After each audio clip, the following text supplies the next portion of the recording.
ఏమననియరా పార్టీని కానీ మీ working president కానీ ఒక్క మాట కూడా అననియరా మీరు? ఈగ కూడా వాళ్ళని ఆ?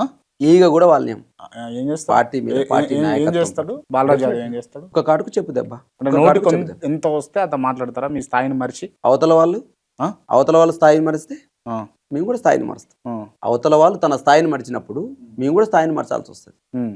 డెఫినెట్ గా కుక్క కాటుకు చెప్పు దెబ్బని. అది ఎవరైనా కావచ్చు. మరి కుక్క ఎవరిడా? ఒరిగిన వాళ్ళు కుక్క అవుతారు, ఎవరైనా? మురిగిన వాళ్ళు కుక్క అవుతారు, ఆ, పద్ధతిగా మాట్లాడిన వాళ్ళు మనుషులు అవుతారు. ఆ, పార్టీ ఉమ్, వర్కింగ్ ప్రెసిడెంట్, ప్రతిపక్ష పార్టీ, ఉమ్, మాజీ మంత్రి, ఉమ్, 5 సార్లు ఎమ్మెల్యే, ఉమ్, ఒక తెలంగాణ తొలి ముఖ్యమంత్రికి కొడుకు. మాట్లాడేటప్పుడు సోయి వెనకకు ఆలోచించి ఉమ్, గతం ఏంది, గత చరిత్ర ఏంది, ఉమ్. గతంలో మనం ఏం చేసినాం అనే దాన్ని ఒకసారి వార్నింగ్ గమనం ఉంచుకొని మాట్లాడుకోవాలి. వార్నింగ్ ఇస్తారా? వార్నింగ్ అంటారా, దీన్ని సూచన అంటారా, ఆ. లేకపోతే మార్చుకోమని చెప్పడం అంటారా, మీరే డిసైడ్ చేయండి. నాకేమో వార్నింగ్ లెక్క అనిపిస్తుంది. బాలరాజు యాదవ్ వార్నింగ్ ఇస్తుండేమో అనిపిస్తుంది. నేను సూచన చేస్తున్నాను అనుకుంటున్నా. ఉమ్, చెడుదారిలో ప్రయాణిస్తున్నప్పుడు ఉమ్. మంచి మార్గంలో ప్రయాణించమని ఆలోచించమని చెప్తున్నా.